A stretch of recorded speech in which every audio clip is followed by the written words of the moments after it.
Arnold Schwarzenegger is still recovering after major heart surgery.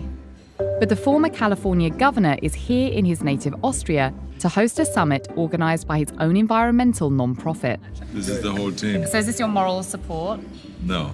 No? They are all obstacles. So you're the distraction. Right now they're distracting me from working on my speech. Schwarzenegger is banking on the power of celebrity to make a mark with his conference.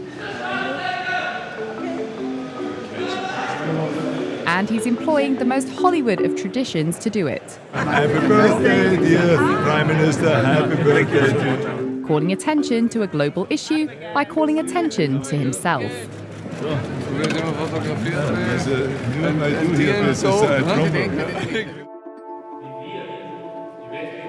A warm welcome, if you would please, for Governor Arnold Schwarzenegger.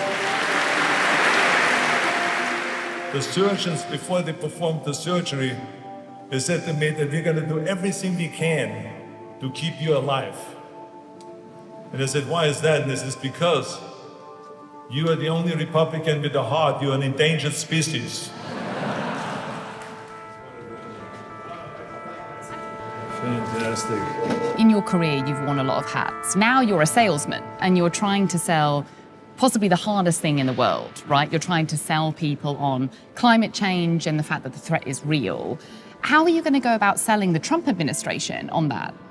If you're a bodybuilder, you have to go out and sell yourself and market yourself. And as governor, you cannot win if you don't sell yourself to the voters. So it's all about selling.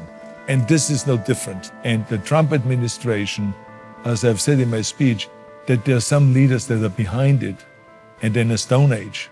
That's okay because there's so many other leaders out there that are picking up the slack and they're doing an incredible job. Schwarzenegger might be preaching a global message, but his old job means he's following California's current standoff with EPA Administrator Scott Pruitt, who's threatening to axe the state's ability to control its own vehicle emissions. Pruitt has said that it's not up to California to set the pace for the rest of the country when it comes to emissions. Well, he's doing the bidding for the oil companies and for the coal companies, so I pay no attention to what he says. He cannot be taken seriously. He is the worst environmental secretary that we've ever had. I'm here with Jane Goodall, one of the great environmentalists. What do you have to say? Well, I'm here with Arnold, and you're one of my role models too. And congratulations on surviving your surgery. Thank you very much. Thank you. Shows you're tough. That's for sure, yeah. Yeah, very nice. We're going to help you get rid of those corrupted politicians that you're talking about. And some of them who swagger around In reminding Africa. me of male chimpanzee. You know, I'm thinking about America funny. right now. That's funny.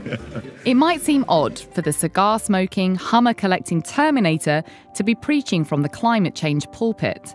But Schwarzenegger is staking his political legacy on the issue, and he's trying to move the needle on climate in a way that other celebrities haven't. As a celebrity, you have a lot of media exposure. So I think that it is very important to use that for something positive. As you could see today, here's an environmental conference that could very well be very little attended by the media, but by the very fact of having celebrities here, having me here, having the chancellor here, all these celebrities that are having names that draw media, that is what is important. So use the celebrity power. So you're saying use your celebrity power for good. Do you think that Donald Trump's using his celebrity power for ill? Not necessarily, no. I think I will be very supportive of him if it wouldn't be for his environmental stance, because it's a horrible stand.